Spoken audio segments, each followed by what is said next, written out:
bonjour à toutes et à tous. Donc, nous sommes ravis, je suis Hamza Ladili, déjà responsable département plateau médico-technique à l'ARS Île-de-France. Donc, nous sommes ravis de vous inviter ce soir au premier webinaire Handicap et chirurgie, qui est du coup le 28e webinaire organisé par l'ARS Île-de-France et l'Observatoire de chirurgie depuis 2020. Et donc, ce webinaire s'inscrit du coup dans le cadre de la préparation des Jeux paralympiques 2024 et plus globalement dans le programme que soutient l'ARS au sujet de l'handicap et la chirurgie et qui fait partie entièrement du projet régional de santé 2023-2024, pardon, 2024-2028. Donc, ce programme a pour but d'améliorer, de simplifier les parcours des patients avec un handicap et il se décline avec trois composantes, étant donné la première étant donnée d'identifier les UPO expertes dans certains domaines, donc notamment l'orthopédie, la gynéco et l'urologie. Deuxième composante, c'est la mise en place d'une hotline handicap et chirurgie pour aider les équipes chirurgicales et les urgentistes, pardon. Et la troisième composante, c'est la formation des équipes chirurgicales sur la spécificité, prise en charge chirurgicale des personnes avec un handicap avec tout un programme de vidéos et de formation qui est prévu pour le dernier trimestre 2024. Donc ce soir, nous avons décidé d'aborder les situations les plus courantes, une sorte de top 5 des situations auxquelles sont confrontés les athlètes et les spectateurs avec un handicap et pour lesquelles nous avons tous besoin de vos conseils et des conseils pratiques des experts. Je laisse la parole au professeur Philippe. Merci beaucoup, Monsieur Labdili. Oui, en effet, je suis vraiment ravi moi, et honoré finalement d'avoir la chance d'avoir tous ces experts ici parce que c'est un sujet dans lequel, à titre personnel, euh, j'ai senti dans ma pratique chirurgicale que j'étais en difficulté. Et donc, merci pour tous vos renseignements, vos formations, votre renseignement que vous allez nous donner aujourd'hui, et puis dans les conseils, et puis grâce à la hotline. Alors, je voudrais vous présenter brièvement une espèce d'introduction, le site qui a été créé au niveau de la RS Île-de-France, au niveau de l'Observatoire de la chirurgie de la RS Île-de-France, dans laquelle on a fait une rubrique spéciale sur handicap et chirurgie. Et je vais vous montrer brièvement. Euh, donc, ce site, vous avez le lien. Bien sûr, tous ces diaporamas, ils sont à votre disposition et vous les aurez la semaine prochaine. Et toute cette séance ce soir est enregistrée. Donc, il y aura un replay qui sera disponible la semaine prochaine.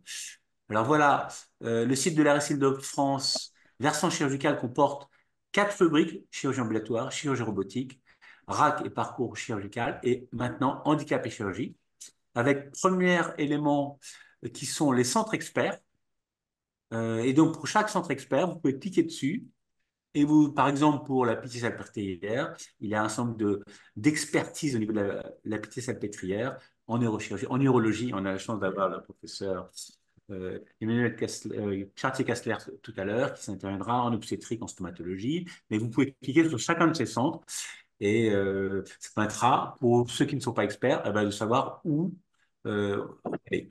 Deuxième point, il y a une rubrique pour les professionnels avec, il y a eu donc en effet un appel à projet UPO qui a été fait l'année dernière, il y en a un autre cette année.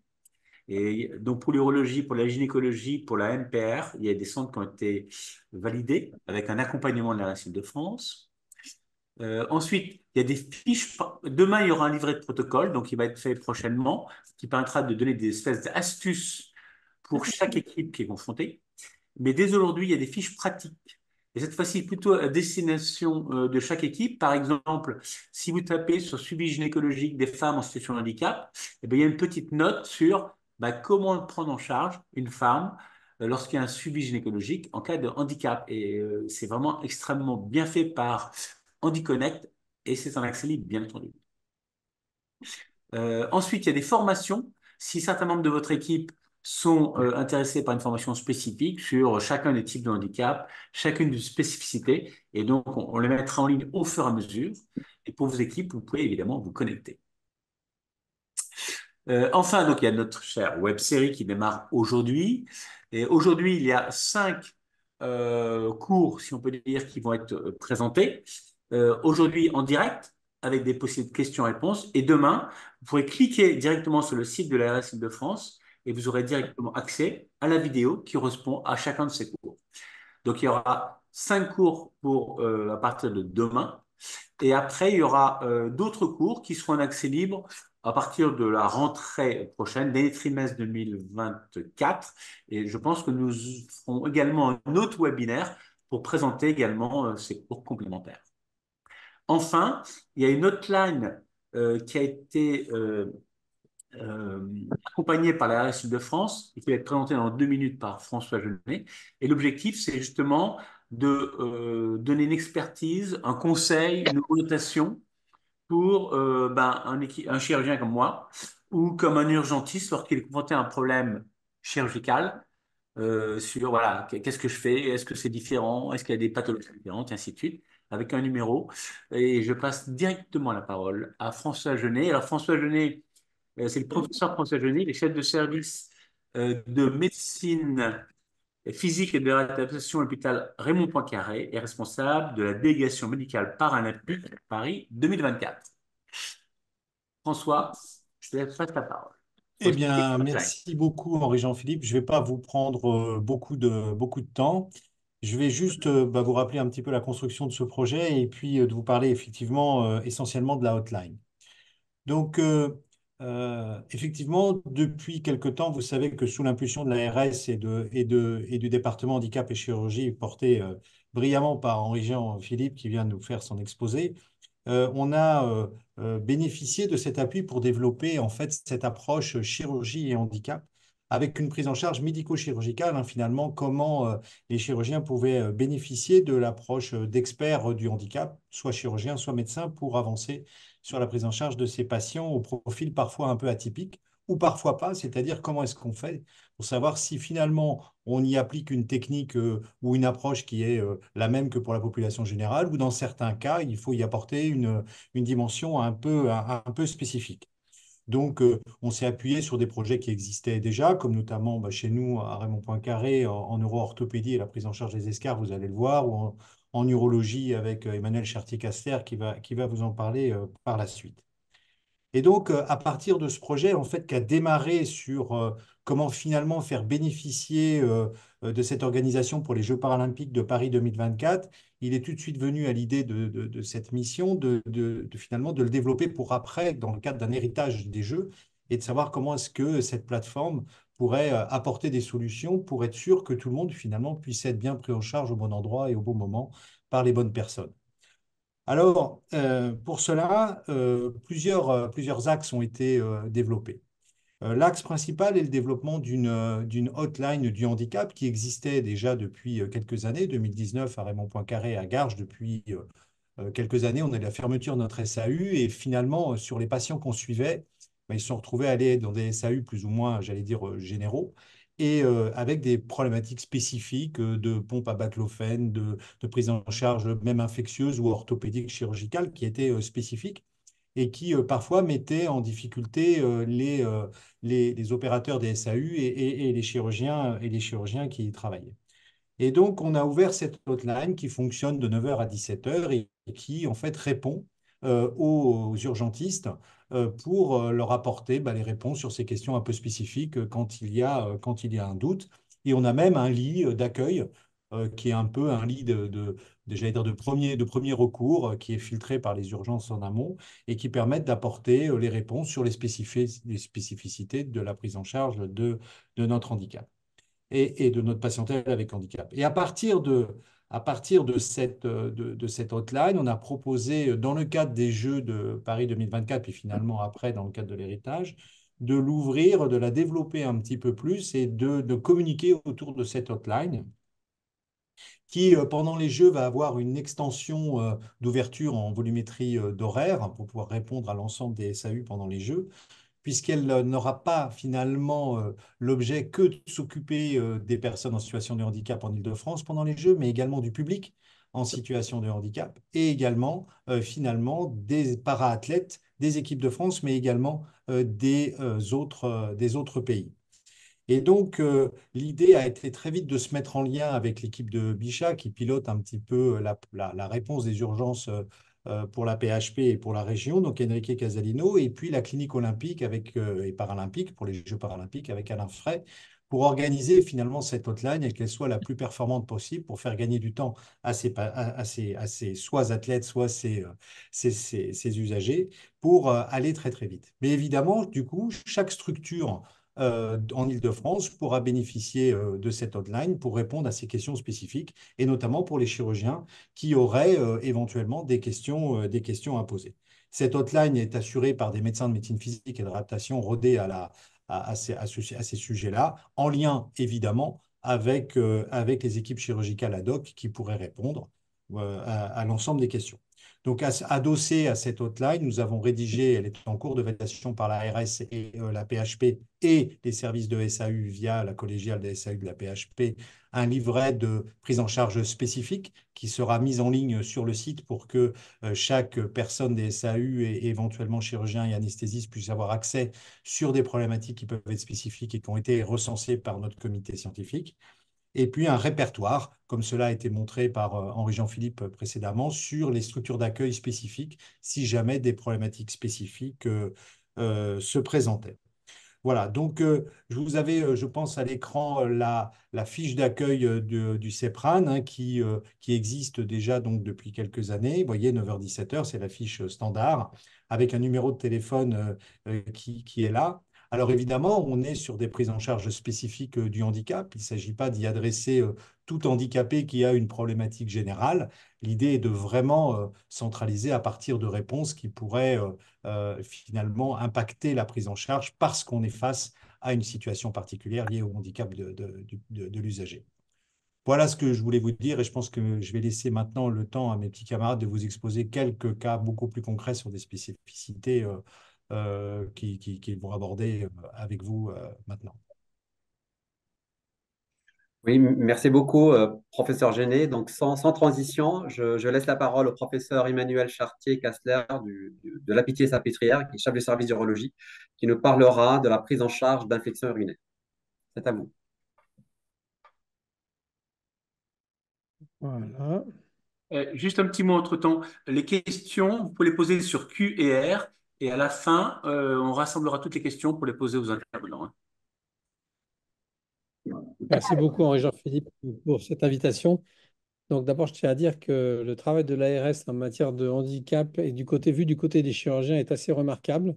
On voit une montée en puissance depuis quelques années. Et puis, bon, je pense que les Jeux paralympiques ont motivé tout le monde pour essayer de pousser un petit peu le bouchon et fournir un peu plus d'informations. Donc, moi, dans les quelques minutes qui viennent, je vais surtout revenir sur le problème de l'infection urinaire ou de la bactérie dans les urines. Donc, il faut savoir que si on... Attends, j'arrive, voilà. Si on regarde juste le problème de l'infection urinaire chez le traumatisé médulaire, il y a des chiffres qui sont issus d'études dont j'ai pas mis des références, mais qui n'ont pas changé depuis 30 ou 40 ans. C'est que chez un tétraplégique, eh ben, l'infection urinaire, c'est une des premières causes de réhospitalisation. Et que chez le traumatisé médulaire, de façon générale, l'infection urinaire reste la première ou la seconde cause de décès. Donc, la gestion de la bactérie dans les urines chez le patient traumatisé médulaire, ça reste aujourd'hui un sujet majeur. Alors, on a de la chance en France, et en fait, je ne suis que le porteur de l'histoire de l'organisation de la neurourologie. La neurourologie, c'est la prise en charge de l'urologie du handicap neurologique. Alors, ça comprend le traumatisme médulaire qui nous concentre surtout aujourd'hui, concentre nos efforts, mais ça comprend aussi toutes les pathologies neurologiques et l'intrication avec les troubles urinaires induits par la pathologie neurologique ou associés à la pathologie neurologique. Je prends un exemple, hypertrophie prostatique et Parkinson. Donc, pour se centrer sur le traumatisme médulaire, la problématique de l'infection, elle est majeure puisque le médecin généraliste confronté au handicapé est souvent un peu perdu et ne sait pas comment gérer des examens d'urine qu'il a parfois demandé à tort d'ailleurs. Le patient lui-même a tendance à parfois s'autogérer quand il se connaît bien, mais pas toujours à raison. Et puis, méconnaître une complication infectieuse urinaire, c'est faire prendre un risque au patient et notamment un risque vital éventuel. Donc, en fait, La question d'abord, c'est quelle est la définition d'infection urinaire? Si dans les 10 minutes imparties, on n'a absolument pas le temps de faire une revue de littérature et ce n'était pas l'objectif, pour vous résumer les choses clairement, aujourd'hui, on n'a pas d'uniformisation internationale de la définition de l'infection urinaire. Il y a une chose qui est certaine, c'est que dans notre vocabulaire, et je pense aussi bien pour les patients que pour le médecin généraliste, il faut parler soit d'infection urinaire symptomatique, c'est-à-dire que le patient rapporte avoir des symptômes inhabituels, soit d'infection urinaire asymptomatique. Et là, notamment en France, on est très clair, la bactériurie asymptomatique, on appelle ça une contamination. Et je vais en dire deux mots. Le patient en traumatisme médulaire a des urines contaminées quasiment par essence même. Donc, on n'a pas une définition exacte de l'infection urinaire comme on peut l'avoir avec la cystite chez la jeune femme ou autre. Ce d'autant que, du fait du handicap, les symptômes que peuvent présenter les patients sont très atypiques et non spécifiques. L'équipe de Garches avait d'ailleurs fait un travail pour essayer de corréler la bactériurie aux symptômes, et en fait, il y a rien qui sortait. Alors, un patient paraplégique, il se connaît, et sous réserve que son base appareil soit bien équilibré, on en parlait, il sait très bien que s'il a une accentuation des fuites, s'il a une spasticité inhabituelle, s'il a une fatigue inhabituelle, s'il a une autonomie, une réflexion autonome qui apparaît, qui était à peu près équilibrée, tout ça avec des urines sales, il va l'attribuer comme étant des symptômes d'infection urinaire. Ça ne sera pas toujours pour nous, chirurgiens ou urologues ou médecins de rééducation, la même définition, mais le patient, lui, il sait comprendre qu'il se passe quelque chose dans ses urines qui est lié à la concentration bactérienne ou une anomalie de fonctionnement de l'ensemble qui fait que la bactérie qui était bien tolérée ne l'est plus. Et donc, comme la bactériurie asymptomatique, la contamination urinaire, elle est fréquente, elle est même quasiment toujours présente chez ces patients, on est dans une difficulté de prise en charge qui rencontre encore plus de difficultés pour le monde de la médecine générale ou je veux dire des urgentistes qui ne sont pas forcément au fait de la prise en charge des handicapés aujourd'hui.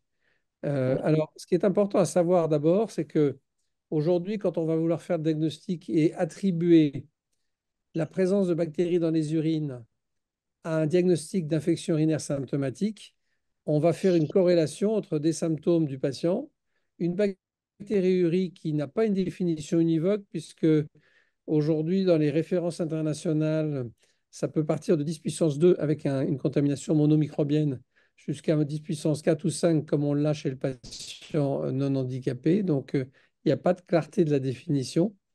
Le tout, c'est ce qu'on cherche en tant que clinicien, c'est on cherche s'il y a une réaction tissulaire. Voilà. Et donc, aujourd'hui, prendre en charge l'infection urinaire d'un patient, c'est avoir compris comment il urine. Et donc là, il faut consacrer 2-3 minutes à comprendre comment les patients en traumatisme médulaire assurent la vidange de leur vessie. La majorité assure la vidange avec l'autosondage. L'autosondage, ça a été une révolution dans les années 60 dans la littérature, mais 80 en pratique en France, parce que ça a été le début du remboursement des sondes à usage unique et pour autosondage.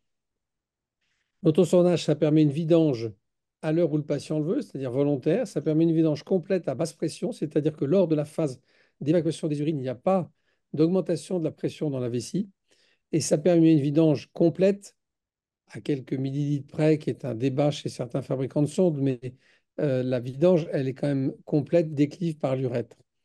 Donc, grâce à l'autosondage, alors que les patients sont en rétention dans le traumatisme médulaire à cause de la dysynergie vésico-sphinctérienne, grâce à l'autosondage, les patients assurent une vidange volontaire à basse pression et permettant d'évacuer dans le même temps le volume d'urine et les bactéries qui s'y sont développées. Et le principe de l'autosondage, et là on rejoint notre sujet du jour, c'est que la fréquence des sondages doit être telle que le temps de doublement des bactéries font qu'elles ne se sont pas redéveloppées de façon significative dans les urines dans l'intervalle avant le sondage suivant. C'est pour ça que ça nous est égal que le patient ait des bactéries dans les urines. Il pourrait même se sonder avec des sondes non stériles, et c'est ce qui est fait dans certains pays qui n'ont pas les moyens, comme nous, d'avoir des sondes à usage unique. Le principe, c'est que la bactériurie va être vidée à chaque sondage, permettant de repartir entre deux intervalles mictionnels. Donc, cette bactériurie asymptomatique, elle est d'autant plus asymptomatique, et c'est le deuxième élément qu'il faut retenir quand on est autosondage, c'est que le bas appareil urinaire doit être bien équilibré. C'est-à-dire que c'est une vessie qui stocke à basse pression. Je vous ai parlé de la vidange qui se fait en siphonnant à basse pression, mais le stockage doit être à basse pression. On sait que la pression dans la vessie, c'est un facteur majeur de symptômes liés à la bactériurie. Donc, on tolère la bactériurie à condition que la vessie soit bien équilibrée. Il est évident que le généraliste ou l'urgentiste, il n'a pas les informations sur l'état de la vessie. Il n'y a que le patient qui le peut croire. Donc, il ne va pas aux urgences revoir le problème de la pression dans la vessie. Il va être obligé de gérer un phénomène subite. Mais en tous les cas, on peut savoir si le patient a une vessie bien équilibrée, a été opéré d'une entéroplastie, est sous toxine botulique, etc. Donc, il faut avoir toujours notion dans la prise en charge de ces patients de l'équilibre, vidange par l'autosondage et équilibre de la vessie. Alors, bien sûr, tous les patients ne sont pas à l'autosondage. Certains urinent par miction réflexe. C'est le cas, par exemple, des tétraplégiques hommes qui sont en sphinctérotomie. Ils ont un étui pénien. La vessie se contracte quand elle est remplie à son seuil de déclenchement. Et à ce moment-là, elle évacue les urines au travers d'un sphincter qui a été coupé. Alors là, il y a une contraction, mais une contraction contre aucune résistance d'aval. Donc, il n'y a pas d'augmentation de la pression pendant la miction, ou disons beaucoup moins que ça ne devrait être si la dysynergie n'était pas traitée. Et ces patients porteurs d'étupéniens en miction réflexe sont aussi porteurs de bactériurie et pour autant ne font pas de symptômes si l'ensemble est bien équilibré entre la suppression de la résistance à l'écoulement et la contraction réflexe qui va permettre l'évacuation des urines. Donc, je vous ai repris juste dans cette présentation rapide une diapositive qu'on a l'habitude d'utiliser pour bien imager que quand on prend en charge un patient en urgence pour bactéries suspectes d'être symptomatiques avec un traumatisme médulaire, dans les facteurs de risque qu'on connaît, qui sont des facteurs de risque d'épisodes d'infection urinaire pour 100 jours, c'est cette étude qu'il avait pris sur 100 jours, l'élément majeur d'infection, c'est la sonde Admer. Les patients en sonde Admer sont les patients les plus à risque et eux, ils vont faire des symptômes, il faut les traiter. En revanche, vous voyez le gap entre le nombre d'épisodes pour 100 patients jour, qui est de 2,5 pour le sonde Admer, qui passe à 0,5 sous autosondage. Et en étui pénien, donc c'est la sphinctérotomie, c'est pareil. Le catécus pubien, c'est un peu moins, et la miction naturelle, la miction normale, ne donne pas lieu à des épisodes infectieux. Donc, cette diapo pour vous rappeler que le mode mictionnel est un élément majeur de la prévention de l'infection et que, par exemple, la première question à poser à un patient qui viendrait en consultation avec des suspicions d'infection urinaire, c'est continuez-vous à vous sonder régulièrement? Avez-vous diminué le nombre de sondages? Avez-vous fait un relevé des volumes lors des sondages, etc. Et quand on reprend dans cette même étude les différents facteurs de risque et les autres ratios, en fait, ce qui sortait le plus, c'est la présence du cathéter, la sonde Admer, l'existence d'un reflux, c'est devenu assez rare, et toutes les manœuvres invasives. Et donc là, on en vient aux chirurgiens et aux gestes qu'on peut faire dans la vessie d'un patient paraplégique. Eh bien, il faut savoir que dès qu'on fait un geste chez ces patients-là, on augmente le risque infectieux. Alors, pas forcément parce qu'ils sont mal équilibrés au départ, mais parce qu'ils ont des bactéries que nous, par notre geste, on peut induire une autre pression pendant le remplissage. Et puis, bon, la prostate chez l'homme est une zone de germes. Donc, on voit que des patients qui ont une bactériurie normalement asymptomatique et qui devient symptomatique, c'est-à-dire qu'ils ont ces symptômes, alors ça peut être de la fièvre, mais qui ont des symptômes inhabituels par rapport à leur état de base, la première question à leur poser et à regarder, c'est votre vie est bien équilibrée?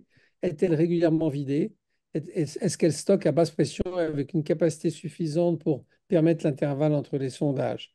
Et si vous stockez à basse pression, mais que vous faites pour autant des symptômes évoquant une infection urinaire au sens où la bactériurie deviendrait symptomatique, à ce moment-là, il a été développé, et là, c'est l'équipe de Garches. Hein. Bon, faut reconnaître que c'est le gros centre de l'assistance publique et référent international. Le programme d'antibiocycle qui permet, chez des patients bien équilibrés et qui, malgré tout, font des symptômes liés à leurs bactéries, d'avoir une antibiothérapie alternée, adaptée à leur microbiote et permettant de ce fait de réduire notablement tous les symptômes. Donc, on voit bien qu'il y a deux types de patients. Il y a ceux qui sont bien équilibrés, qui ne font pas de symptômes. Ceux qui sont bien équilibrés, mais qui de temps en temps en font, qui pourraient bénéficier de cet antibiotique. Et puis, il y a le groupe complètement opposé qui, lui, est mal équilibré, qui fait des calculs, qui fait des soucis associés avec une vraie fièvre, et eux vont nécessiter des explorations. Et donc, dans un webinaire qui se doit d'être pratique, je peux résumer la situation en bonne pratique en disant que si le patient vient avec des symptômes inhabituels, on lui fait une analyse des urines, il en faudra une. On évite automédication, c'est difficile chez le patient handicapé qui se connaît bien. On ne traite pas s'il est asymptomatique. Ça, c'est un message pour le généraliste et le patient lui-même. C'est un combat permanent pour que un patient sous autosondage n'ait pas un ECBU hebdomadaire ou mensuel parce que comme vous mettez une sonde, c'est à risque. Il faut connaître la différence entre infection et colonisation. On ne fait pas de traitement pour voir, on fait un traitement s'il y a des arguments. Et bien sûr, si on traite, on correcte en connaissance de bactéries et on fait attention aux allergies. Sachant que pour ce qui est des patients les plus à risque ou qui ont fait une infection symptomatique éventuellement fébrile, quelle va être la durée du traitement? S'il n'y a pas de fièvre, ce n'est pas plus de 5 jours de traitement. Jamais, jamais plus. Ce sont des patients qui vont être multitraités toute leur vie. La prise en charge de ces patients n'obéit pas aux mêmes règles que le patient non neurologique. S'il y a une fièvre, on rentre dans le cadre, j'allais dire, du patient normal. C'est le check complet, c'est l'échographie vésico-sphinctérienne, vésico-rénale, pardon. Ça peut être le scanner éventuellement, la recherche d'un calcul avec les antécédents. Adapter les posologies à la fonction rénale. Il faut savoir que ces patients avec le long terme peuvent être à risque d'insuffisance rénale.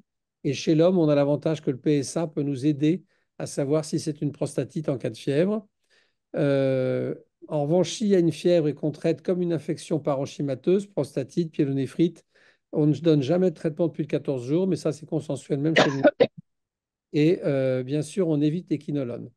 Donc, voilà les messages que je voulais faire passer qui sont pour le quotidien de rappeler aux patients que bactériurie égale quasiment normalité chez un patient sous autosondage si l'appareil vésico-sphinctérien est bien équilibré, c'est-à-dire s'ils sont bien suivis. Je vous remercie. Merci. Alors, il y avait une question parce que je sais que vous avez un step juste après.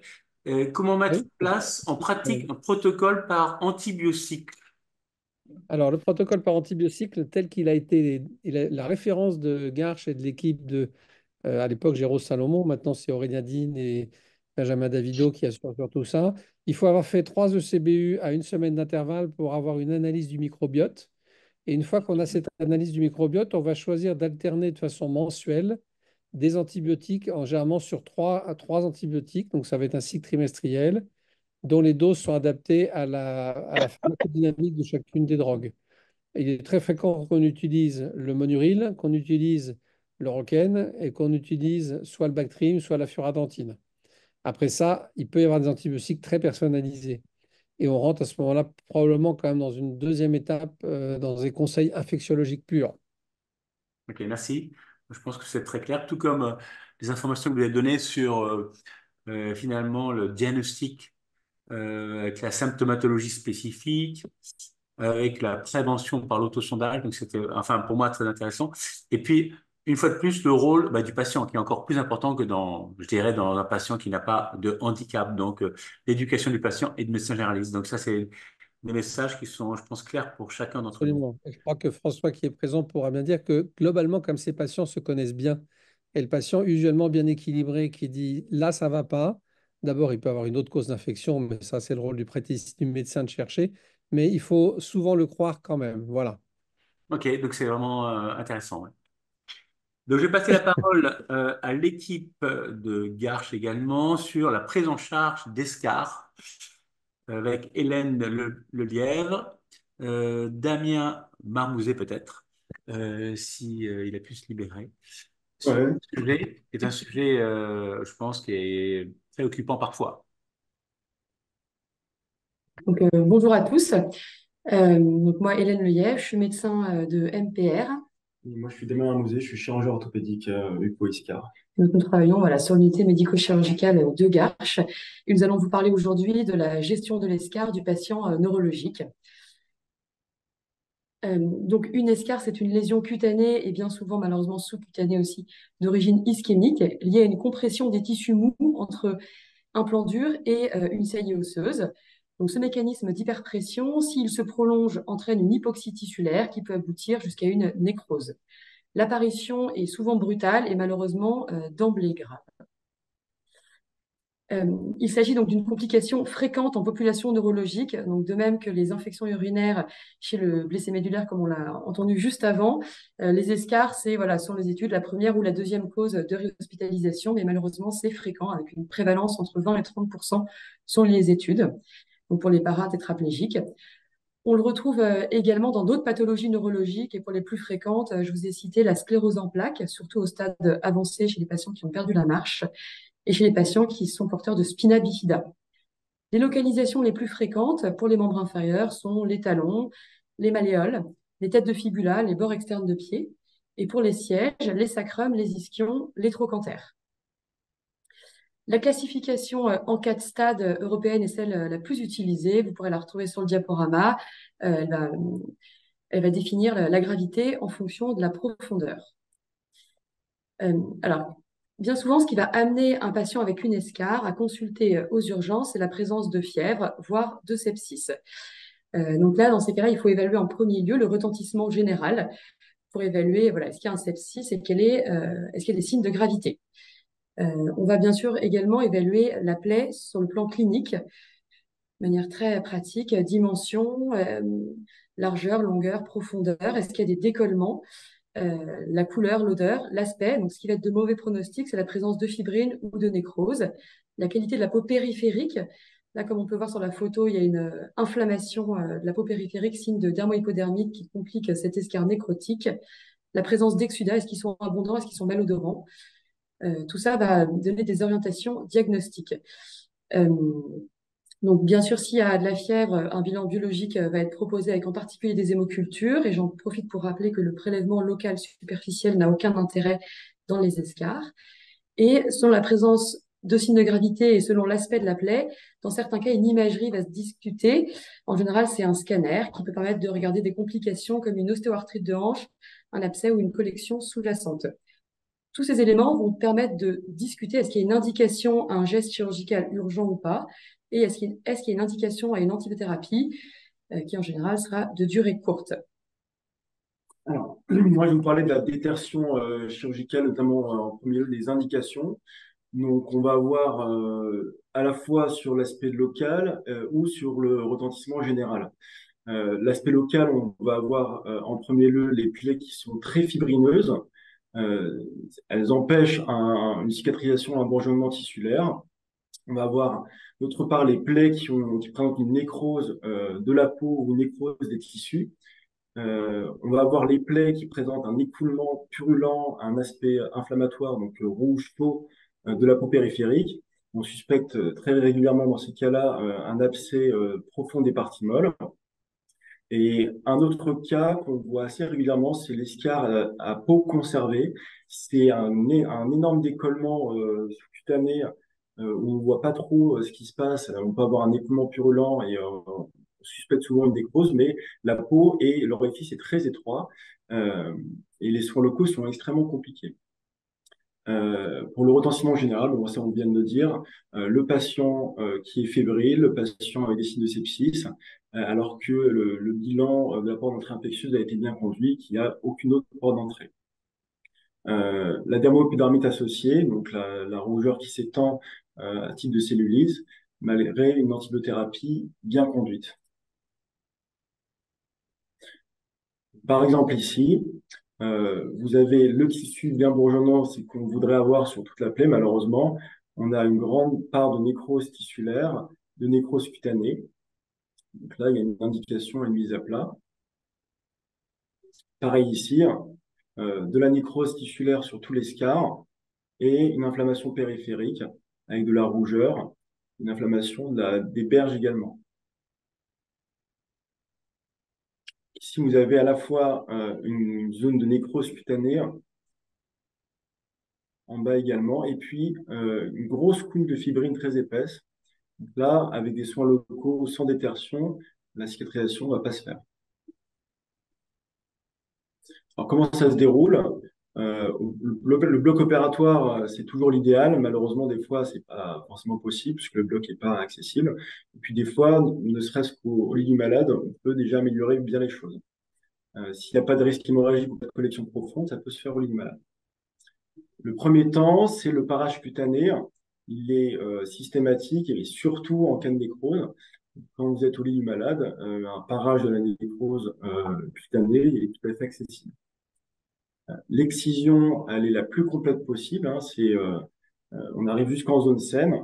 La zone saine, c'est des tissus de bonne qualité, viables, avec un petit saignement.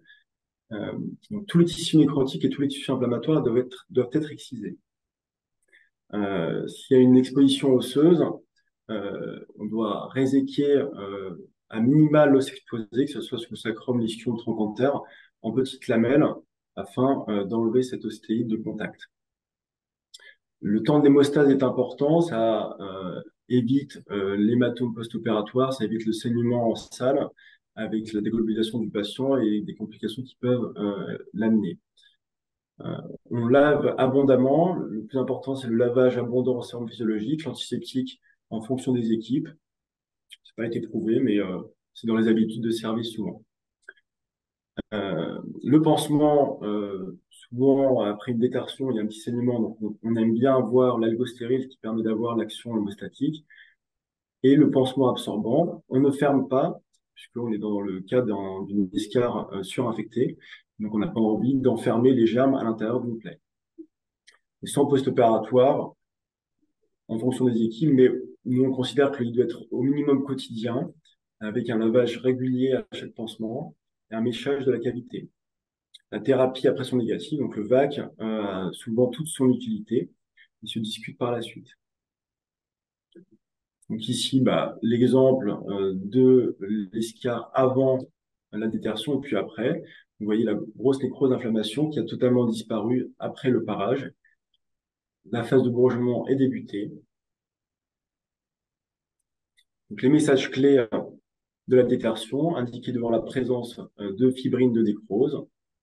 Elle peut se faire le plus souvent au lit dans les bonnes indications, mais elle peut se faire aussi au bloc opératoire si l'escarre est de grande taille, une nécrose importante, si le patient est sensible, s'il y a une notion d'urgence, une bactérémie, voire un choc septique. À retenir que c'est un geste qui n'est pas spécialisé, qui est rapide et qu'il ne faut pas retarder. Et surtout, il y a un bénéfice important pour le patient, puisqu'il va s'améliorer rapidement, que ce soit sur le plan local ou général. Ça, c'est vraiment pour l'escarre simplex. Après, on peut avoir des complications, l'abcès ou la collection profonde, donc bien sûr au bloc opératoire, mais qui peut se faire par tout le chirurgien. Puis après, on a d'autres indications qui vont se faire par une équipe spécialisée, notamment l'escarre en communication et puis l'articulation. Donc, le plus classique, c'est l'ostéoarthrite de hanche chez le paraplégique.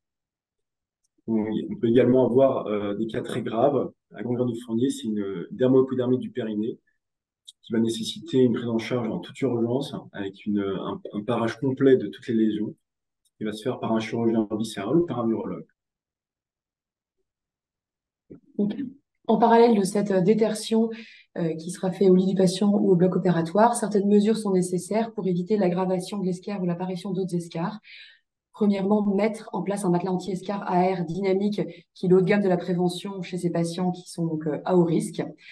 S'il n'y en a pas de disponible, l'idéal, ce serait que les services d'urgence s'équipent au minimum d'un surmatelas à air statique, comme par exemple celui-ci, qui ne prend pas beaucoup de place quand il n'est pas utilisé, qui se gonfle très rapidement et qui rend des services le temps d'attendre la livraison du matelas à air. Et enfin, si ce n'est pas disponible, on peut toujours utiliser le coussin du patient. S'il a un coussin à air, on le glisse sous ses fesses pour limiter les lésions surajoutées. À la sortie des urgences, le patient pourra, selon les cas, être hospitalisé en médecine, en chirurgie ou parfois être réadressé à domicile.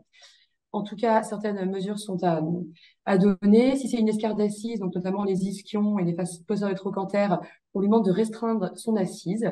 Si c'est une escarre plus de lit, comme la région sacrée, d'alterner les positions. Et on peut lui mettre en place un matelas anti-escarre dynamique dès que possible en cas d'hospitalisation et à prescrire en location, on peut les avoir très rapidement en cas de retour à domicile. Assez rapidement lancer un bilan diététique et mettre en route une renutrition, puisqu'on sait qu'il y a un retentissement majeur sur les capacités de cicatrisation. Éviter la macération avec les urines et les selles, parce que c'est les mêmes patients qui ont quasiment à chaque fois des vessies et des colons neurologiques, et déclencher une évaluation sociale, parce qu'il va falloir majorer les aides humaines pour compenser la perte d'autonomie. Un suivi spécialisé sera sans doute nécessaire. Et donc, le patient peut être orienté vers une équipe pluridisciplinaire comme la nôtre à Garches rapidement. L'objectif, c'est d'identifier le facteur déclenchant de l'escar pour éviter les récidives et de traiter tous les facteurs aggravants, comme l'AVC et le côlon neurologique, la présence d'une spasticité ou d'une rétraction qui va entraîner des difficultés d'installation au lit, au fauteuil et donc des hyperappuis, gérer tous les supports, en particulier le coussin et le matelas, et les transferts, qui peuvent être dans certains cas la cause d'escar par frottement, et poursuivre la renutrition. Le lambeau de couverture est bien souvent quand même proposé pour les escarres profondes du siège du patient neurologique, mais ça se discute en dehors du mécanisme survenu initial de l'escar, en dehors de l'urgence, sur une plaie plutôt propre et un patient avec un état général qui s'améliore. Donc voilà, c'est un geste qui va se programmer un petit peu à distance. Nous vous remercions de votre attention.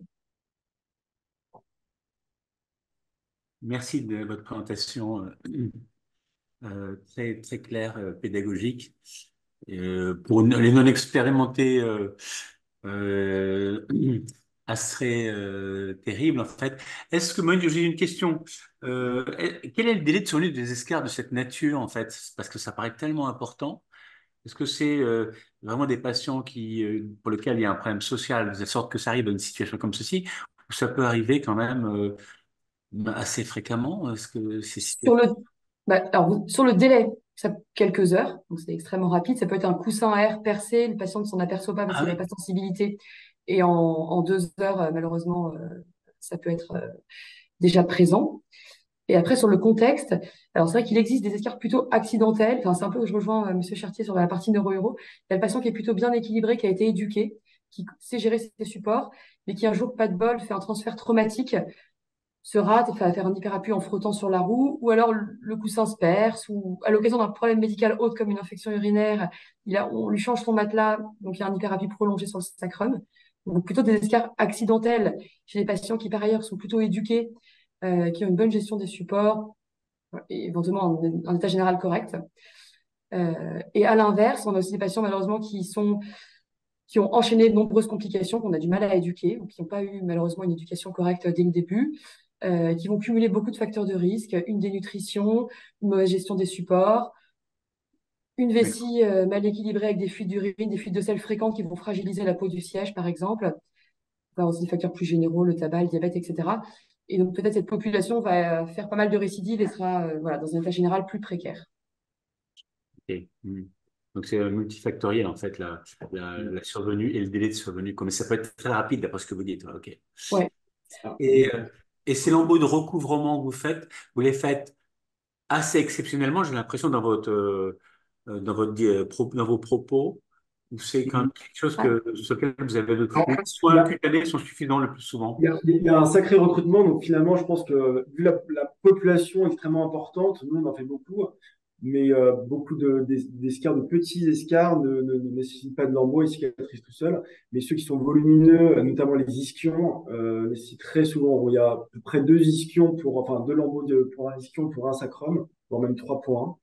Ils ont beaucoup de mal à cicatriser parce qu'ils ont un gros décollement tout autour de l'ischion. Et malgré les soins locaux bien menés, souvent il y a besoin d'un lambeau, sachant qu'en plus c'est vraiment les escarres de l'assise. Donc au niveau autonomie, c'est important aussi de les opérer pas trop tard pour en fait les remettre rapidement près au fauteuil. donc, au contraire, quand on a des escarres comme ça assez sévères sur cette population précise, donc du handicap neurologique qui n'a rien à voir avec les escarres qui peuvent survenir dans les populations âgées, grabataires, etc. Une escarre profonde, ça 3/4 du siège, c'est très très fréquemment ça va se terminer par un lambeau de couverture. Et faut pas le faire trop vite, il faut attendre que l'état général du patient et de la plaie soit correct pour qu'on ait des bonnes chances de cicatriser. Et ça sert à rien de le retarder trop non plus, c'est une perte de chance, une perte de temps pour le patient. Le patient a une escarre de discussion peut s'aliter parfois pendant des mois, des années, ça peut traîner et récidiver dès la reprise d'assises, alors qu'on aurait pu traiter avec un lambeau de couverture. Donc, ne pas D'accord. trop différer non plus. Il y a une chose par contre que j'ai un peu du mal à saisir, c'est vous disiez que lorsqu'il y a un escar de contact en fait, de positionnaire, il faut changer de position. Mais comment on peut changer de position lorsqu'on a des escars au niveau de l'appui fessier, quoi? Ça va être très difficile. Alors, par exemple, les escarres des ischions, c'est vraiment des escarres qui surviennent en situation assise. Ben Donc, oui, cela, on leur demande de supprimer l'assise. Donc, ça veut dire de rester allongé. Et Ah oui. allongés, ils peuvent alterner le décubitus dorsal, latéral, parfois le décubitus ventral pour ceux qui sont un peu plus autonomes et qui le tolèrent. D'accord, ok. D'où l'intérêt d'aller identifier précisément la localisation et le facteur déclenchant. De même, les escarres des faces postérieures des trochantères, c'est souvent des escarres d'assises. À l'inverse, les escarres des faces latérales des trochantères, souvent c'est le patient qui s'est installé en décubitus latéral. Et donc là, D'accord. on peut interdire le décubitus latéral du côté du trochanter. Celui qui a l'escarre sacré malheureusement sur un hyperappui au lit, Mhm. alors souvent on va changer le matelas et monter en gamme. Et on peut en parallèle essayer d'alterner les postures sur le côté d'un côté et de l'autre.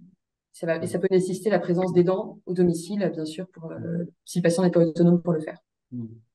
Donc, c'est-à-dire pour nous, chirurgiens non spécialisés, lorsqu'on est amené à opérer quelqu'un, moi je suis chirurgien gynécologue par exemple, euh, donc tout dépend en fait du niveau d'éducation des patients. C'est-à-dire que s'il y a un niveau qui est un peu fragile ou un peu insuffisant, il faut vraiment qu'on ait cette connaissance que le délai de survenue d'une Oui, escarre peut être très rapide. Donc il faut ouais. être très très vigilant, quoi. D'accord. Et, Mhm. et vraiment, le message clé, c'est qu'effectivement, le patient se présente avec une escarre septique. C'est vraiment une perte de chance de ne pas faire la détertion assez rapidement.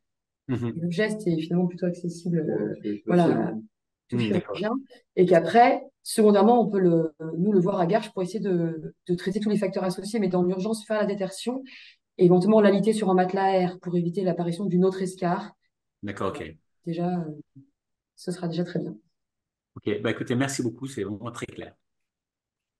Hamza, je te passe la parole. Oui, parfait, merci beaucoup. Donc, on peut passer au sujet suivant, qui est la prise en charge de lésions sur moignon et qui nous sera présenté par le docteur Van Dutry, qui est médecin physique et de réadaptation à l'Institut Robert Merle de Bigny.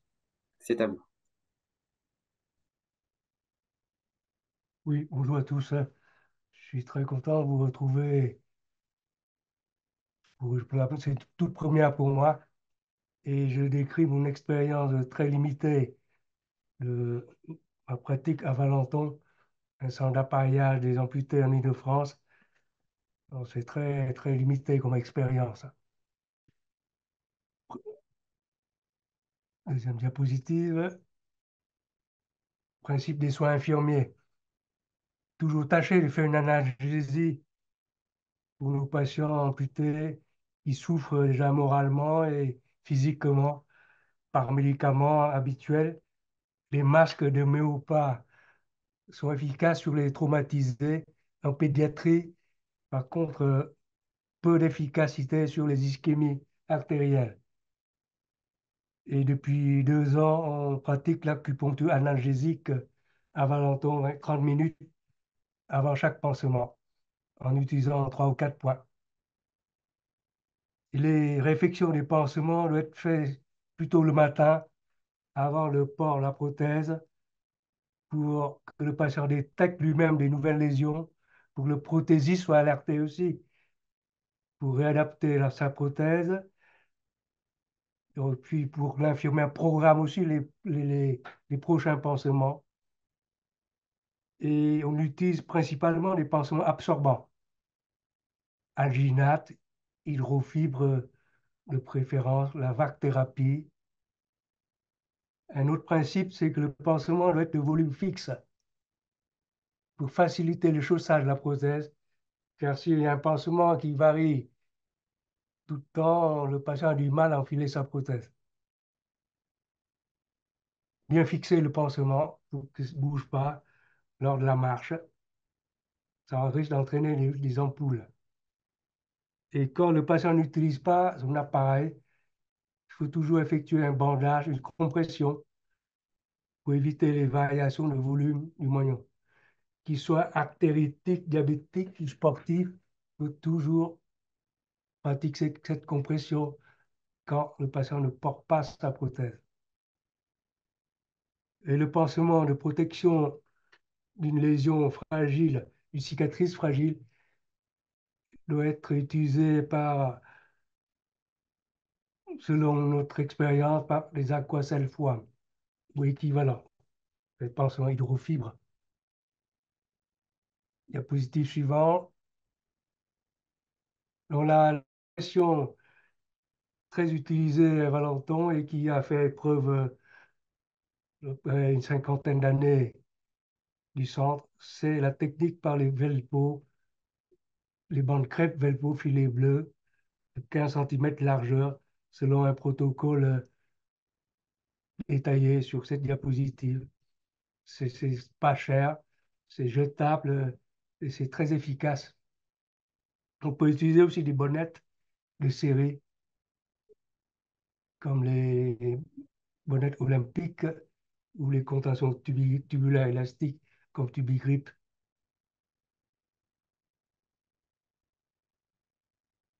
Prochaine diapositive, la 4. Et dans la prévention des amputés, dans la soins des amputés, on met une très grande importance aussi sur la prévention de chute. Parce que tous les amputés chutent une ou deux fois, au moins, les 3 premiers mois après l'amputation. Donc ça entraîne beaucoup de conséquences avec des désunions des moignons, des douleurs, des reprises chirurgicales. Donc pour la prévention de chute, nous demandons aux kinés de faire des renforcements musculaires, la lutte anti-flexum, l'apprentissage du transfert monopodal, utiliser un fauteuil roulant avec repose moyen tibial, comme sur la diapositive. Et si besoin, on rajoute un airbag qui sert d'amortisseur en cas de chute. C'est aussi d'orthèse de rappel pour les patients évite de faire un mouvement intempestif en se levant. Bien entendu, il faut corriger les anémies toujours présentes après une amputation. Toujours, toujours. Et surtout, faire très attention à nos prescriptions médicamenteuses. Diapositive suivante. Dans le cadre des soins de l'amputé, il y a une grande part attribuée à la gestion de la douleur. Gros morceau, avec les chimiothérapies que vous connaissez tous, basées principalement sur les morphiniques, les antiépileptiques, puis l'hypnose traditionnelle, ou depuis peu, hypnose par réalité virtuelle avec des casques. Après, nous avons la thérapie miroir, avec un miroir classique, ou maintenant avec des miroirs électroniques par imagerie motrice, IVS, très utilisé aussi en neurologie. Nous avons l'acupuncture et l'auriculothérapie, sans oublier le bandage, la compression du moignon, qui est quand même simple à faire et c'est très efficace au début, en attendant l'appareillage, qui doit être précoce le plus tôt possible.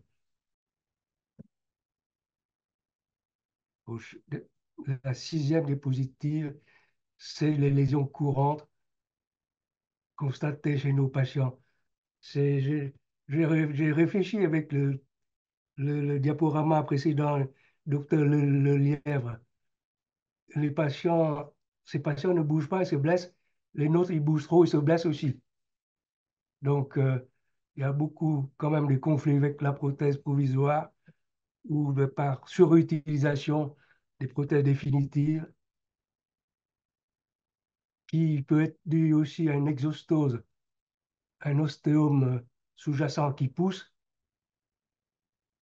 Il faut faire des radios pour détecter les exostoses ou les hématomes. Souvent, nos malades, ils sont sous antithrombotiques, surtout chez les artéritiques multi-opérés. Des lésions peuvent être dues à des infections type érysipèle ou cellulite, tout simplement. Une ostite à bas bruit, des mycoses sur terrain diabétique ou par la prothèse qui est trop hermétique. Vous avez très fréquemment des allergies aux matériaux prothétiques utilisés, les manchons utilisés, les pansements, les compressions. Après, vous avez chez les jeunes le phénomène d'hypersudation. hyperhidrose qui est traitée très efficacement par iontophorèse. Il faut se connaître la technique, il faut avoir la machine. Et puis depuis quelques mois, on est en train de tester la toxine botulique. C'est en cours d'essai dans plusieurs centres. Et une chose qu'il ne faut pas passer à côté, c'est la maladie causale qui peut toujours évoluer, qui peut donner des nouveaux signes d'ischémie ou de gangrène en cas d'artérite ou d'une récidive tumorale, des sarcomes, des ostéosarcomes, ou bien le sepsis initial qui a entraîné l'amputation peut revenir.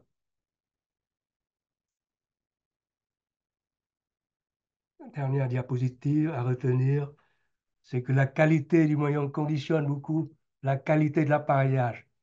Si vous avez un moyen bien opéré, un bon appareilleur, vous réussissez facilement. Les progrès sont considérables en matière d'appareillage avec des prothèses plus légères, plus performantes, plus fiables, mais forcément beaucoup plus chères. Mais malgré tout, les blessures sont encore fréquentes par changement inéluctable du moyen en fonction des activités du patient ou en fonction de son poids, de sa maladie causale ou en fonction de ces types d'utilisation, ce qui nécessite donc un suivi médico-technique régulier, indispensable pour que le patient amputé garde une qualité de vie acceptable. Et à notre adage, en cas de problème, il faut toujours opérer la prothèse avant d'opérer le patient. Je vous remercie de votre attention. Merci beaucoup, cher collègue. Moi, j'ai l'impression qu'il faut avoir des capacités aussi humaines incroyables parce que ces personnes qui sont amputées pour des raisons soit vasculaires, en général, c'est l'évolution d'une maladie artérielle pendant des années. À la suite d'un accident, c'est d'un coup et d'un seul, donc ça va être terrible. Et puis, dans un contexte de sarcome, et là également, c'est trois situations terribles. Je ne sais pas comment vous faites, sincèrement, Moi, prendre en charge ces patients. comment le docteur Lelièvre et le docteur Marmouzet prend en charge nos blessés médulaires. En neurologie, c'est très dur aussi, monsieur. Oui, Très j'imagine, dur oui. aussi. Donc, Bon, chacun, on fait notre mieux pour nos patients. je suis admiratif pour vous. Non, non, je vous admire, vous tous aussi. Chacun a sa croix. C'est pour ça qu'on est réunis tous ce soir pour parler de ces handicapés. Mhm. Ok, merci beaucoup vraiment. C'était également très très clair, très précis. Je pense que les messages clés, ben, ils sont bien passés pour nous. Alors, l'anesthésie, justement, vous avez abordé l'acupuncture pour permettre de prendre en charge ces patients. Bien, parfois, on a besoin de les opérer, les endormir. Donc, l'anesthésie chez les personnes en situation de handicap, c'est le docteur Chovski Travelsi qui va de l'hôpital Raymond Poincaré qui va nous présenter cette situation. Merci d'avance. Bonjour à tous.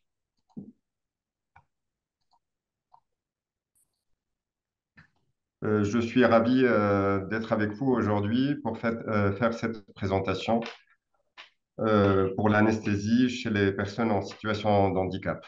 Bon. En fait, 10 minutes, c'est trop peu pour parler d'un sujet aussi vaste entre l'anesthésie et le handicap.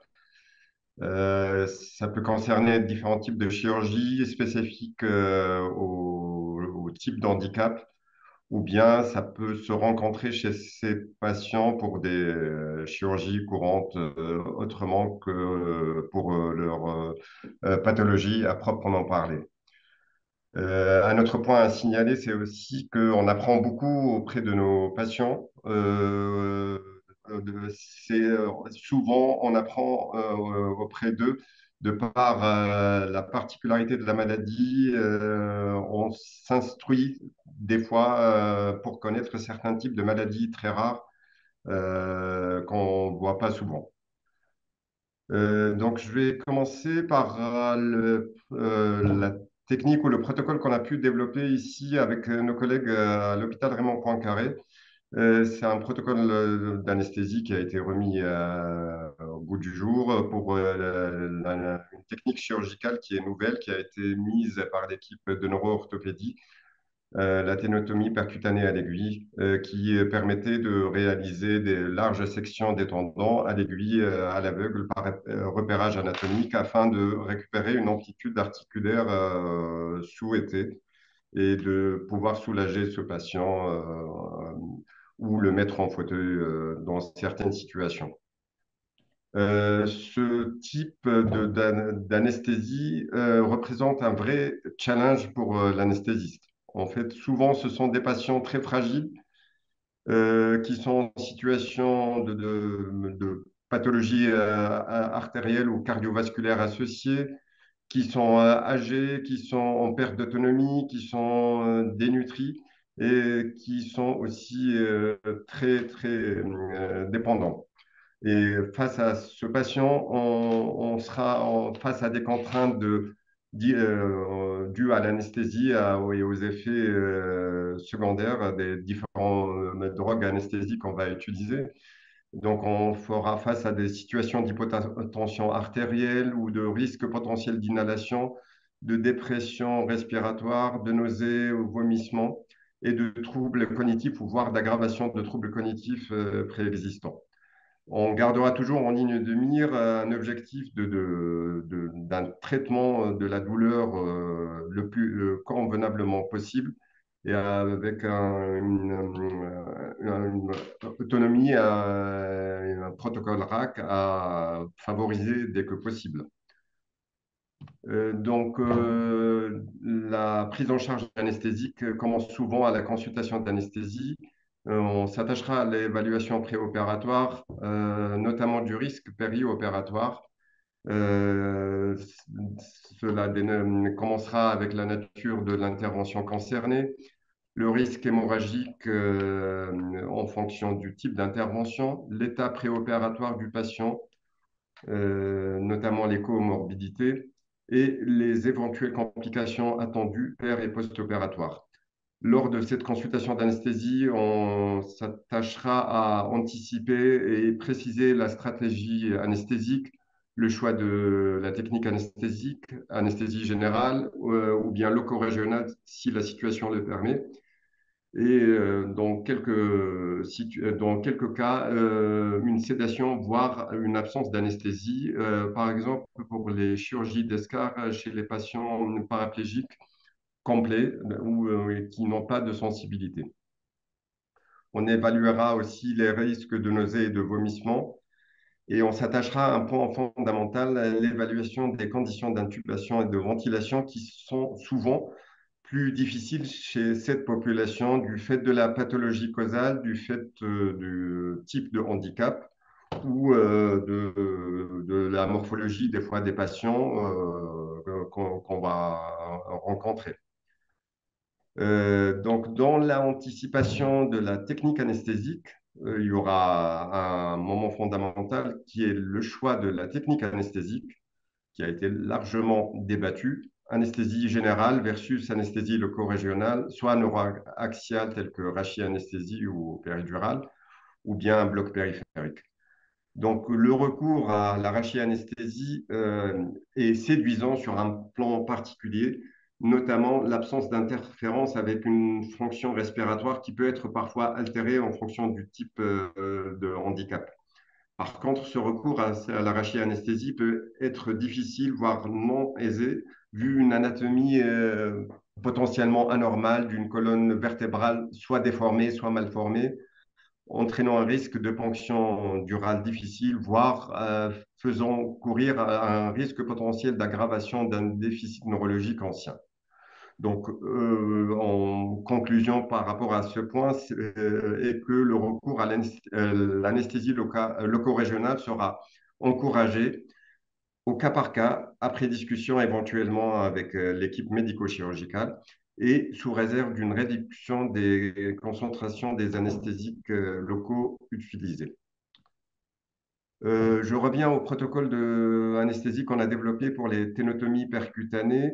On utilise la kétamine comme molécule principale en hypnotique, associée à un midazolam afin d'obtenir une anesthésie légère ou une sédation, tout en administrant le méopa, un mélange équimolaire d'oxygène et de protoxyde d'azote. L'objectif principal est de préserver la ventilation spontanée du patient, d'éviter ou de ne pas avoir recours à l'intubation orotrachéale si la situation le permet, et de raccourcir la durée de l'anesthésie et donc de l'intervention. Ceci permet également la perte de conscience, la protection des voies aériennes supérieures chez un patient qui ventile seul et qui conserve ses réflexes de tout, et avec une préservation des contraintes hémodynamiques, un aspect particulièrement séduisant chez cette population fragile. Donc la molécule principale, la kétamine, a plusieurs intérêts, notamment principalement un effet sédatif et un effet anesthésiant, mais aussi elle a d'autres propriétés pharmacodynamiques qui sont intéressantes, notamment le maintien d'un état hémodynamique grâce à la préservation du système sympathomimétique, une préservation de la ventilation spontanée, et protection des des réflexes des voies aériennes supérieures. Donc tout ceci ne représente que des aspects positifs et nous incitons à utiliser la kétamine chez ces patients. Certains effets sont moins intéressants, voire un peu biaisants ou handicapants, notamment les effets psychodysleptiques, les effets de dépersonnalisation, voire des épisodes de bouffées de psychose schizophrénique rarement décrites, mais qui néanmoins peuvent être observées chez certains patients. Deuxième molécule qui est toujours à considérer, la famille des myorelaxants ou les curares, et notamment la succinylcholine, qui est la molécule de choix pour l'intubation orotrachéale, notamment ce qu'on appelle en séquence rapide, mais qui est efficace à court terme et permet une intubation rapide. Néanmoins, elle a un effet principal qui est une sortie de l'ion potassium en milieu extracellulaire, ce qui entraîne deux contre-indications absolues qu'on peut rencontrer chez les patients en situation d'handicap, notamment en cas d'atteinte aux pathologies musculaires telles que les myopathies, où on a une fragilité de la membrane musculaire entraînant une sortie accrue d'ion potassium et exposant donc en cas d'utilisation de la succinylcholine à des incidents cardiaques potentiellement graves, et notamment aussi en situation de dérégulation haute qu'on rencontre chez certains types de pathologies où on fait face à une augmentation du nombre de récepteurs nicotiniques de la plaque motrice, notamment en cas de situation de traumatisme crânien sévère récent. Donc, on s'attachera à utiliser cette molécule de façon très précautionneuse. Donc, comme on a vu avec les différents collègues et leur présentation, on peut être amené à intervenir dans différents types de chirurgie, la chirurgie scoliotique, de correction scoliotique, la chirurgie d'escar et la particularité de la prise en charge en milieu septique. Donc la neuro-orthopédie telle qu'on a vu pour les ténotomies percutanées, et aussi chez les patients alités pour la résection d'ostéum qui entraîne un potentiel risque hémorragique important qu'il faudra anticiper et élaborer une prise en charge, et soit d'embolisation préopératoire, soit de transfusion et de correction d'anémie en préopératoire. Donc, pour conclure, c'est un sujet vaste, anesthésie et handicap. Peu d'études et de travaux ont traité le thème. La mise en place de protocoles anesthésiques simplifiés permet à nos confrères MPR chirurgiens de recruter de plus en plus de patients qu'on traite et on prend en charge à Raymond Poincaré, qui était réputé non opérable car estimé ou jugé trop fragile sur le plan médical et anesthésique. Certaines molécules, comme la kétamine, nous permettent d'élargir le choix et le recrutement de ces patients. Je vous remercie. Merci encore pour cet exposé vraiment très très clair. Là, je comprends l'énormité de votre sujet, vraiment, parce que les situations sont tellement difficiles, les complications sont tellement polyvalentes, oui, que oui, traiter en quelques minutes ce sujet. À mon avis, votre expérience sera très utile pour les collègues anesthésistes. Euh, J'avais une question, parce que vous avez évidemment particulièrement traité du fait de la spécificité de Garches, la question du handicap moteur. Euh, Est-ce que lorsqu'il y a des handicaps cognitifs, euh, ça modifie vos pratiques ou pas tellement vos pratiques en fait par rapport à un patient qui n'a pas de handicap sur le plan anesthésique?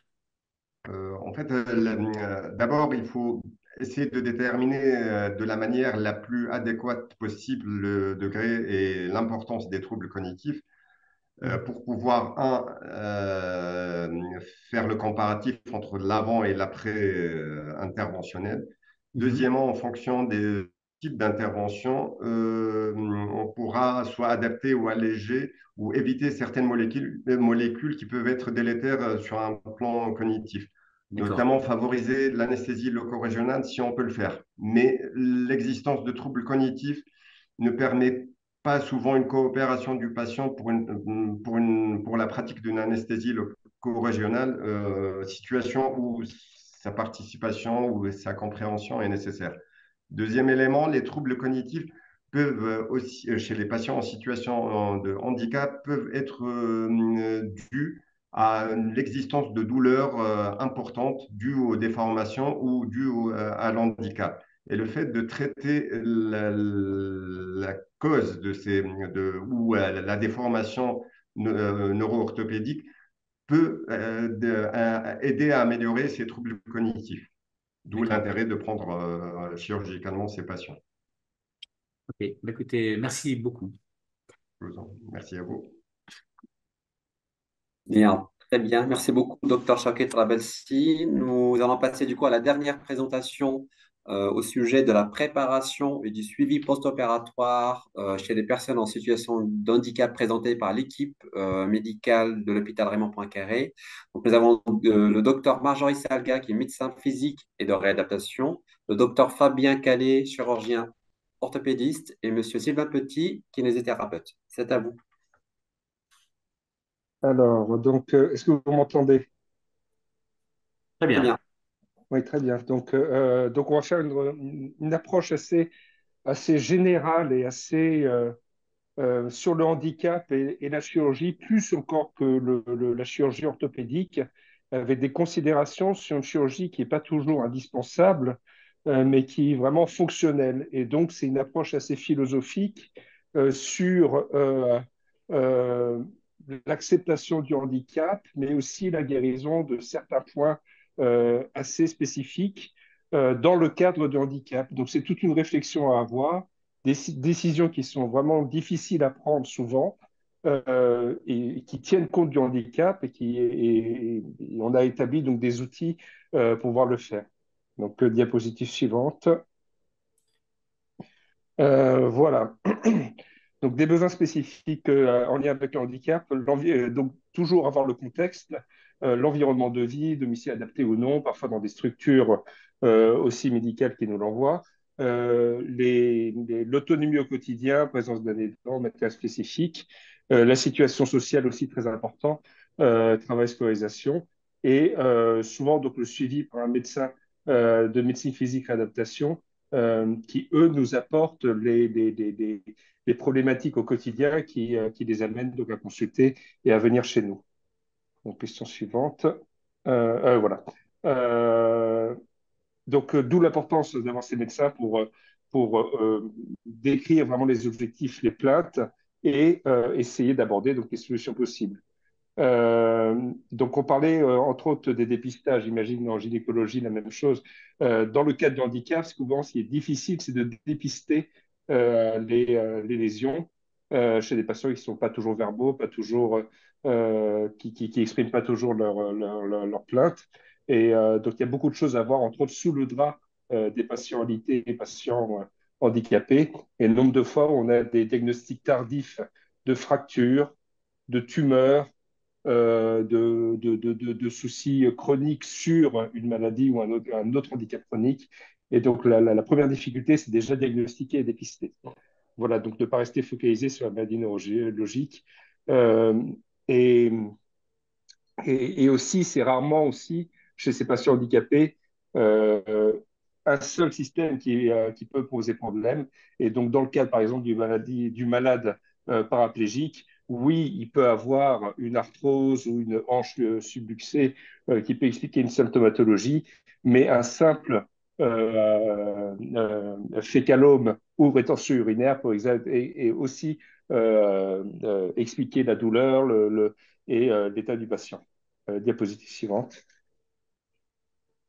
Donc, sur les considérations sur la chirurgie handicap, moi, je reprends un peu les réflexions qu'il y a eu sur la gériatrie avec deux écueils.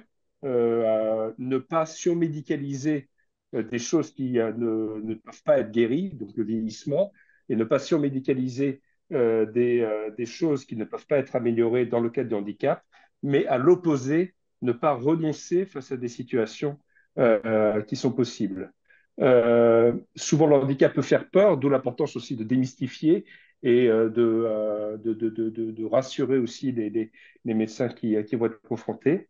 Au final, nous, dans la pratique d'orthopédie, il n'y a pas tellement de matériel dédié spécifique des patients en lien avec le handicap. Mais on adapte plutôt à cette situation les solutions qu'on a aux patients tout venant.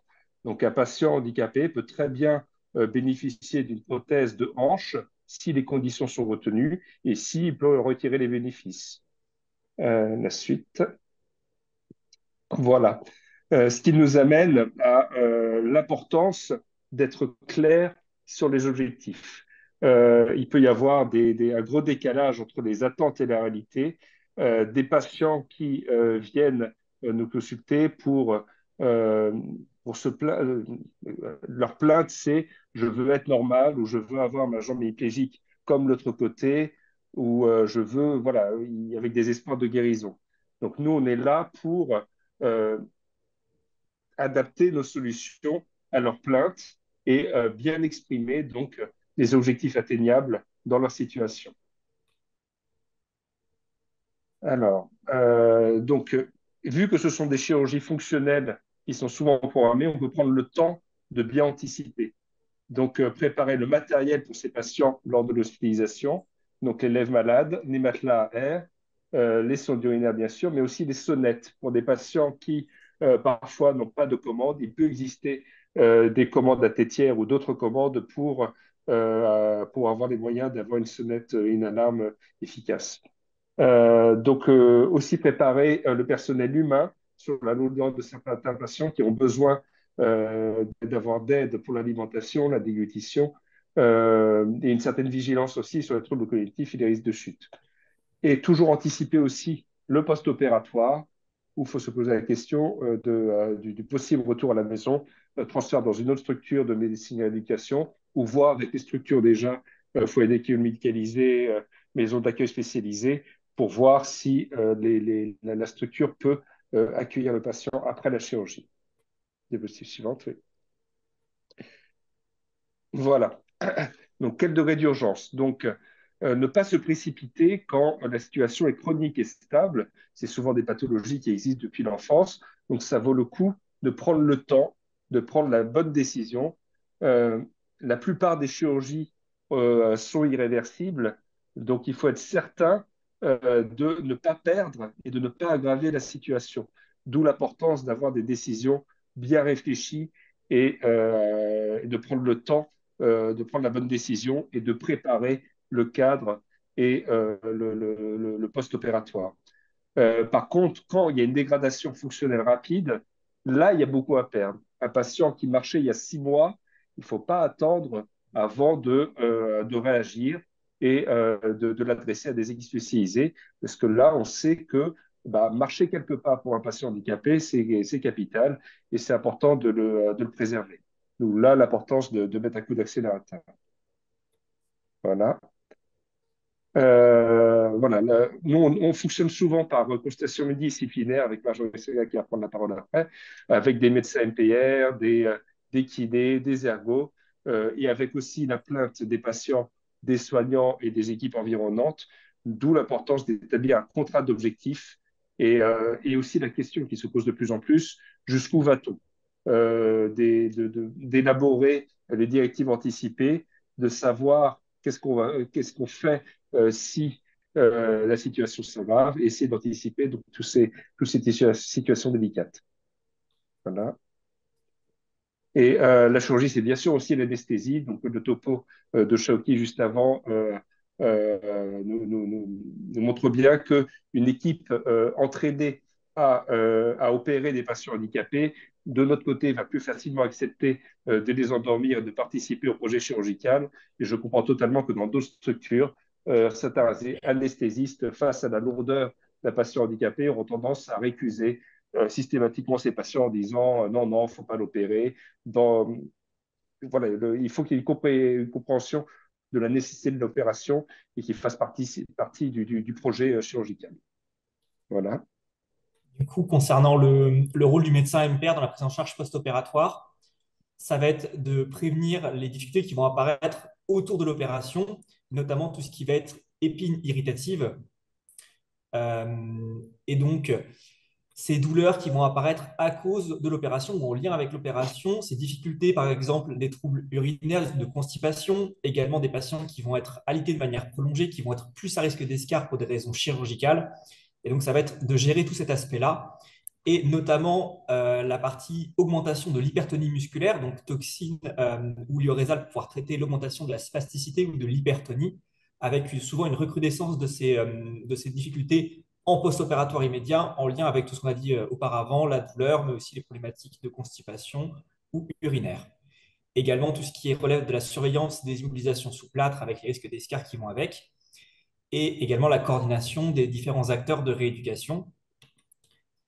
Leur rôle à ces acteurs de rééducation, ça va notamment être d'anticiper et d'adapter l'installation du patient, notamment au lit et au fauteuil après la chirurgie, parce que c'est des patients qui vont être alités ou en tout cas immobilisés pendant des périodes plus longues que ce à quoi ils sont habitués.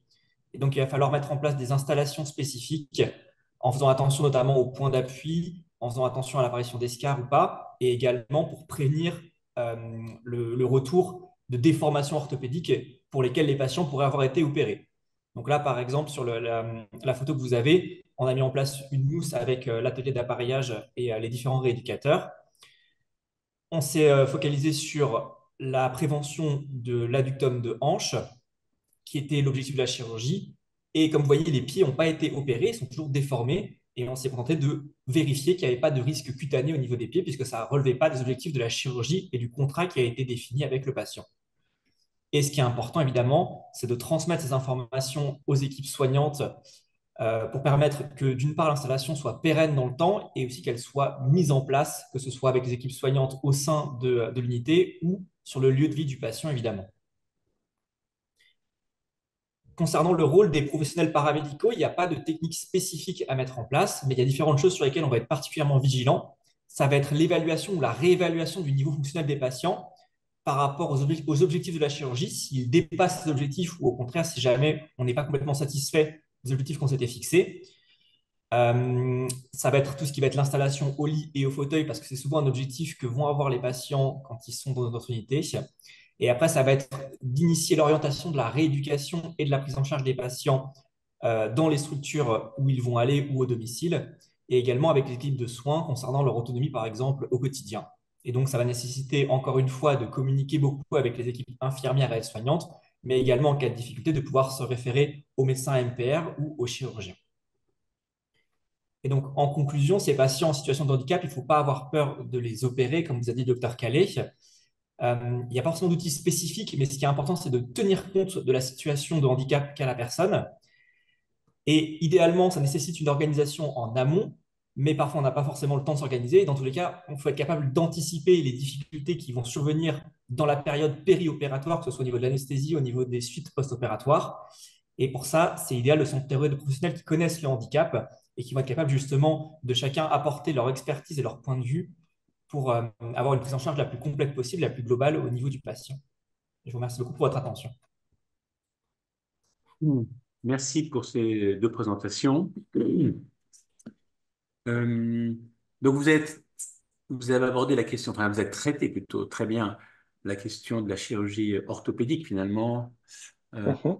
après dans un contexte de handicap, mais on peut être confronté à la prise en charge de patients porteurs de handicap en chirurgie gynécologique, en chirurgie en obstétrique. Moi j'étais confronté à ça, des patients tétraplégiques, des femmes qui étaient enceintes pour lesquelles je faisais une césarienne par exemple, et je dois dire que j'étais assez démuni pour le post-opératoire.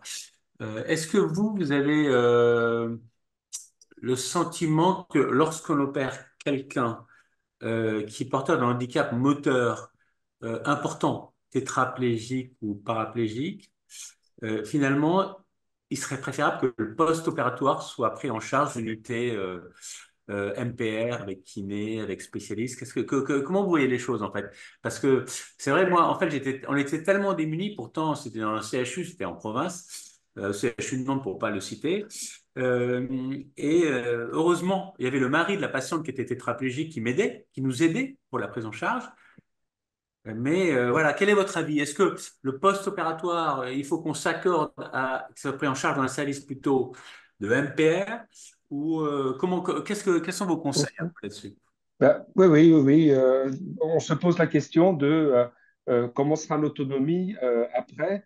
Ils n'ont pas une grande réserve d'autonomie. Pour certains, on peut imaginer le retour à la maison.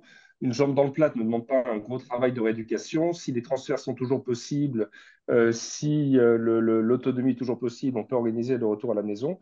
Mais c'est sûr que euh, si la chirurgie qu'on va faire par la douleur, par l'immobilisation, par les soins que ça représente, n'est plus possible à la maison, oui, dans ce cas-là, il vaut mieux anticiper plutôt un centre de rééducation. Ok. Les centres de rééducation plus que centres de convalescence, en établissant les objectifs. Et même assez rapidement, un peu comme dans les UPOG. Vous savez, dans les UPOG, on opère patient en gériatrie et le lendemain ou 2 jours après, hop, ils seront transférés dans des unités comme celle-ci. Et c'était un peu l'idée qu'on a Ouais, au niveau de l'ARS avec les UPO, justement. oui. Mais est-ce que Oui, ce ne serait ben, pas nous une on a la stratégie chance de d'avoir gestion? cet UPO, donc d'avoir le personnel aide-soignant, infirmier, kiné, ergo sur place, mais on a malheureusement une capacité limitée, donc prendre des patients opérés dans d'autres structures, ça paraît délicat. Et les temps d'hospitalisation chez nous sont quand même assez courts, c'est généralement moins d'une semaine. Donc c'est pas des services qui suffisent à autonomiser les patients en post-opératoire. C'est vraiment pour gérer le post-opératoire immédiat et après, ils sont pris en charge dans des structures de MPR pour le temps d'autonomisation. Et en orthopédie, c'est souvent un mois et demi, voire 2 mois. D'accord. Donc, c'est peut-être il y a Hamza Labdini qui est là, qui représente enfin, la DOS de la RS de France. Donc, il y a peut-être une réflexion à avoir parce que vous êtes des services experts, donc avec une activité très importante, avec des durées d'hospitalisation très longues. Peut-être qu'il y a des structures intermédiaires qui seraient intéressantes à un moment donné sur lesquelles il faudrait réfléchir pour cette prise en charge post-opératoire plus adaptée qu'aujourd'hui parce que Mais euh, en orthopédie, c'est vrai qu'on est habitué à avoir recours à des services de MPR en ouais, post-opératoire. Et donc, on a l'habitude d'établir ces filières avec trajectoire et tout ça. C'est vrai que c'est une question qui peut se poser aussi dans le cadre de chirurgie gynécologique, digestive ou autre pour ces alors, patients dans le cadre du handicap. Et souvent, c'est des patients, nous, on est toujours, on est toujours mieux quand le patient a déjà un suivi, déjà un réseau, déjà une structure qui le connaisse, déjà une structure qui peut le prendre en charge justement en post-opératoire. Et on merci. établit, quand ce n'est pas le cas, parfois ça nous arrive aussi d'établir des consultations de préadmission pour qu'ils prennent contact avec la structure proche de chez eux qui pourra les prendre en post-opératoire. Mhm. Ouais, et puis peut-être Nombre de fois aussi, par exemple, pour des patients qui vont être amputés, on les envoie au docteur Vitry à Valenton pour qu'ils soient évalués et pour anticiper l'étape d'après. Je crois que c'est important, si je peux compléter la réponse de Fabien. Euh, il faut, il faut voir qu'il y a deux profils. Il y a les urgences et il y a beaucoup de chirurgie programmée, de chirurgie froide pour cette patientèle.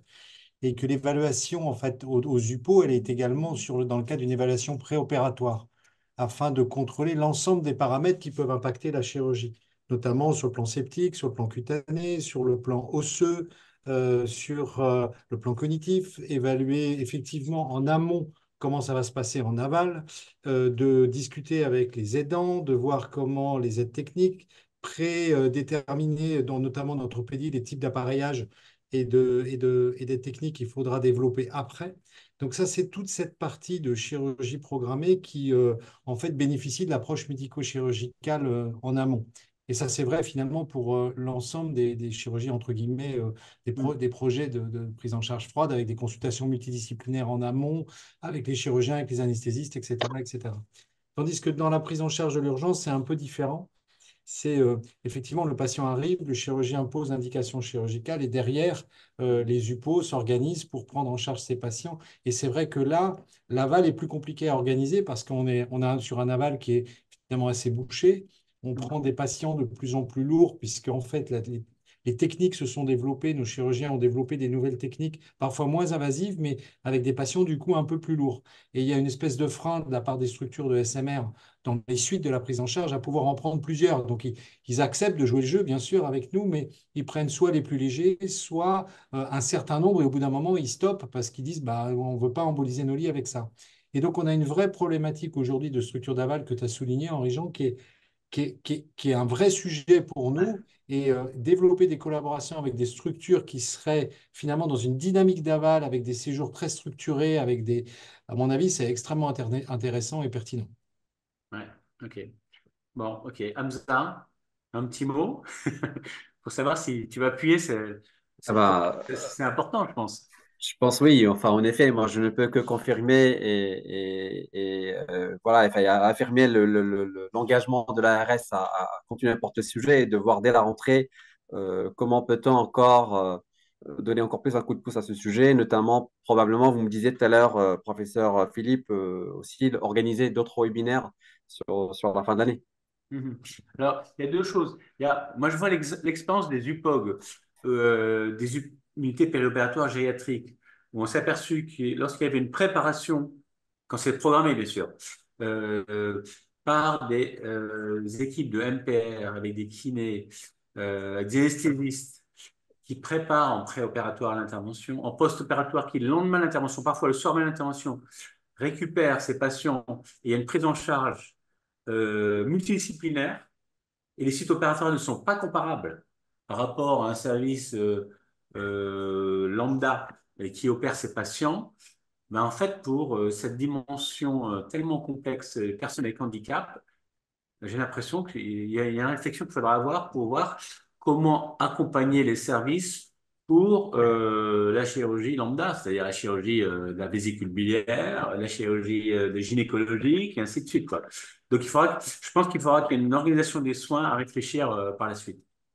Bon, Ce qu'on peut imaginer, pardon. c'est au sein de chaque grand pôle, Ouais.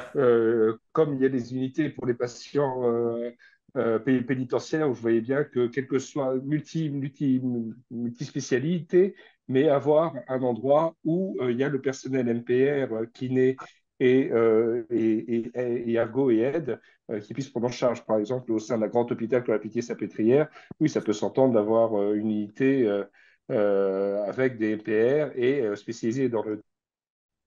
Ouais, je pense que c'est. Oui, avec la pitié, ok, mais je pense que dans tous les établissements en connectivité chirurgicale polyvalente et qui finalement prennent en charge des patients, un patient avec un handicap, c'est pas n'importe quel patient.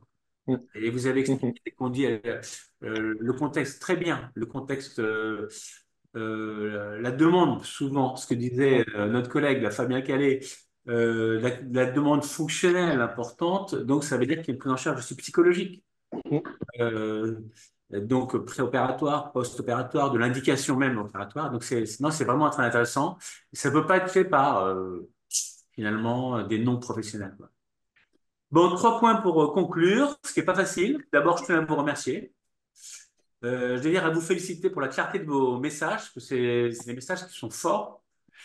Et puis aussi votre travail au quotidien auprès des patients avec handicap. Donc voilà, chapeau. Alors, deuxième point, ben, il y aura un replay qui va être fait de ce webinaire et qui sera à disposition la semaine prochaine, je pense. Donc, n'hésitez pas à en faire. On vous donnera l'information, bien sûr. Et puis, le troisième point, c'est comme l'a dit Hamza Abdili, dernier trimestre 2024. Je pense que le sujet est tellement important qu'on fera un autre webinaire sur des sujets un peu complémentaires. Et voilà, donc c'est voilà le programme de l'ARS. Et c'est un sujet qui a été euh, évoqué il y a quelques années, avant le Covid, et qu'on a repris. Et là, il y a vraiment un besoin. Et grâce à vous, j'espère qu'on va bien avancer. Bon, merci pour votre participation, puis bonne soirée et à bientôt. Au revoir.